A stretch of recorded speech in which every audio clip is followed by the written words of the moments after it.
നമസ്കാരം. ദീപജ്യോതി ജയദീപം യൂട്യൂബ് ചാനലിലേക്ക് ഏവർക്കും സ്വാഗതം. അത്തത്തിനു മുൻപേ വീടൊരുക്കാം. ഇക്കൊല്ലത്തെ ഓണമിങ്ങെത്തി. അത്തം 10-ന് തിരുവോണം. ചിങ്ങം പിറന്നാൽ പിന്നെ ഓണക്കാലമാണ്. കള്ളക്കർക്കിടകം കഴിഞ്ഞ് ചിങ്ങപ്പുലരി തെളിയുമ്പോൾ മലയാളികൾക്ക് സ്വന്തം നാടിനോടും മണ്ണിനോടുമുള്ള സ്നേഹം അത് വേറെ തന്നെയാണ്. 2024 കൊല്ലത്തെ അത്തം ചിങ്ങമാസം 21-ന് സെപ്റ്റംബർ 6 വെള്ളിയാഴ്ച. ഓണത്തിനു മുന്നോടിയായി അത്തത്തിനു മുൻപേ മലയാളികൾ വീടും പരിസരവും ഒരുക്കണമെന്നാണ് പഴമക്കാർ പറഞ്ഞു വയ്ക്കുന്നത്. ഓണത്തിൻ്റെ സന്തോഷവും സമൃദ്ധിയും ഐശ്വര്യങ്ങളും വരാനായി അത്തത്തിനു മുൻപേ വീടും പരിസരവും വൃത്തിയാക്കണം. മാവേലി വിഷ്ണുവിൻ്റെ അവതാരമാണ്. ഓണത്തിന് മാവേലി തൻ്റെ ജന്മനാടായ കേരളത്തിലേക്ക് മടങ്ങി വരുമെന്നും തൻ്റെ ഓരോ പ്രജകളുടെയും വീടുകൾ സന്ദർശിക്കുമെന്നാണ് വിശ്വാസം. ആയതിനാലാണ് ഓണത്തിനു മുന്നോടിയായി മലയാളികൾ വീടുകൾ വൃത്തിയാക്കി ഒരുക്കണമെന്ന് പറയുന്നതിലെ പൊരുൾ. ആദ്യം അത്തമുറ്റം വൃത്തിയാക്കുകയാണ് ചെയ്യേണ്ടത്. മുറ്റത്ത് പുല്ലും പുൽക്കാടുകളും വെട്ടിത്തെളിയിച്ച് വൃത്തിയാക്കണം.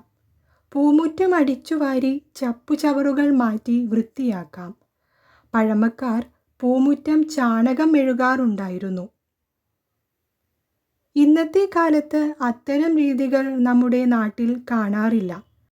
മുറ്റത്ത് ചാണകം മെഴുകി ചാണകവെള്ളം തളിച്ചതിനു ശേഷം പൂക്കളമിടാനായി അത്തത്തറ ഒരുക്കാറുണ്ട്. മണ്ണുകൊണ്ട് മുറ്റത്ത് നിശ്ചിത പൊക്കത്തിൽ തറ തീർത്ത് അതിൽ ചാണകം മെഴുകിയിട്ടായിരുന്നു ഓണത്തിന് പൂക്കളം ഒരുക്കിയിരുന്നത്. ഇന്ന് ഇത് ഗ്രാമങ്ങളിൽ മാത്രമേ കാണാൻ സാധിക്കുകയുള്ളൂ.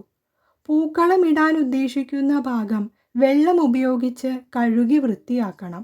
ഇതെല്ലാം അത്തത്തിനു മുൻപ് തലേ ദിവസമാണ് ചെയ്യേണ്ടത്. വീട്ടുമുറ്റത്തെ തുളസിത്തറയിൽ തുളസിച്ചെടി നല്ലതു നോക്കി നട്ടുവളർത്താൻ ശ്രദ്ധിക്കുക.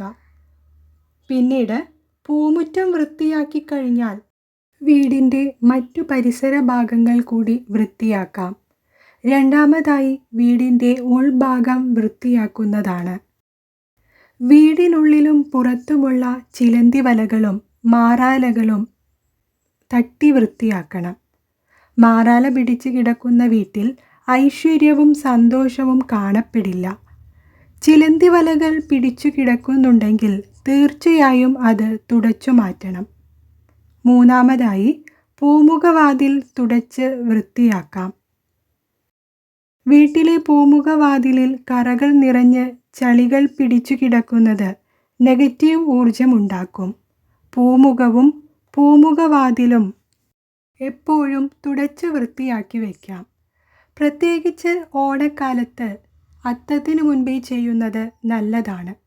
വീടിനുള്ളിലെ ജനലും ജനവാതിലുകളും തുടച്ച് വൃത്തിയാക്കേണ്ടതുണ്ട്. ഓരോ മുറികളിലെയും ചിലന്തി വലകൾ തട്ടി അടിച്ചതിനു ശേഷം വാതിലും ജനലും തുടച്ച് വൃത്തിയാക്കാം. പിന്നീട് പൂജാമുറിയും വിളക്കു വയ്ക്കുന്ന ഇടവും വൃത്തിയാക്കാൻ ശ്രദ്ധിക്കണം. പൂജാമുറിയിലെ ഭഗവാന്റെ രൂപങ്ങളും ഫോട്ടോകളും തുടച്ച് അതിലെ അഴുക്കും പൊടിയും മാറ്റാം. വിളക്ക് കഴുകി തുടച്ചു വയ്ക്കണം. നാലാമതായി നാം ചെയ്യേണ്ടത് നമ്മുടെ വീട്ടിലെ അടുക്കളയും മറ്റു ഭാഗങ്ങളും വൃത്തിയാക്കലാണ്. പഴയതും പൂത്തതുമായ ഭക്ഷ്യധാന്യങ്ങൾ അടുക്കളയിൽ നിന്നും മാറ്റാൻ ശ്രദ്ധിക്കുക.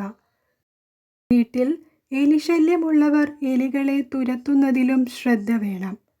അഞ്ചാമതായി നാം ചെയ്യേണ്ടത് വീട്ടിലെ പൊടി പിടിച്ചിരിക്കുന്നതും ഉപയോഗശൂന്യവുമായ വസ്തുക്കളും വസ്ത്രങ്ങളും പാഴ്വസ്തുക്കളും പ്രത്യേകം അത് മാറ്റിവെക്കുകയോ വീട്ടിൽ നിന്നും അത്തരം വസ്തുക്കൾ ഒഴിവാക്കുകയോ ചെയ്യാം. ഇത്തരം കാര്യങ്ങൾ ചെയ്യുമ്പോൾ തന്നെ വീട്ടിലെ നെഗറ്റീവ് ഊർജം ഇല്ലാതാക്കാനും പകരം പുതുമ തോന്നുകയും പോസിറ്റീവ് ഊർജം വന്നു ചേരുകയും ചെയ്യുന്നു. ഇത്തരം കാര്യങ്ങൾ അത്തത്തലേന്ന് ചെയ്യാൻ ശ്രദ്ധിച്ചാൽ തന്നെ വീട്ടിൽ സന്തോഷവും ഐശ്വര്യവും വന്നു ചേരുക മാത്രമല്ല എല്ലായ്പ്പോഴും പോസിറ്റീവ് ഊർജം നിങ്ങളിൽ നിലനിൽക്കുകയും ചെയ്യുന്നതാണ്. അത്തത്തിനു മുൻപേ നിങ്ങളുടെ വീടൊരുക്കുമ്പോൾ ഇത്തരം കാര്യങ്ങൾ കൂടി മറക്കാതെ ചെയ്യാൻ ശ്രദ്ധിക്കുമല്ലോ. കൂടുതൽ വീഡിയോകൾക്കായി Deepajyothi Jayadeepam YouTube channel subscribe ചെയ്യൂ. നിങ്ങളുടെ പ്രിയപ്പെട്ടവർക്കായി വീഡിയോ ഷെയർ ചെയ്യൂ.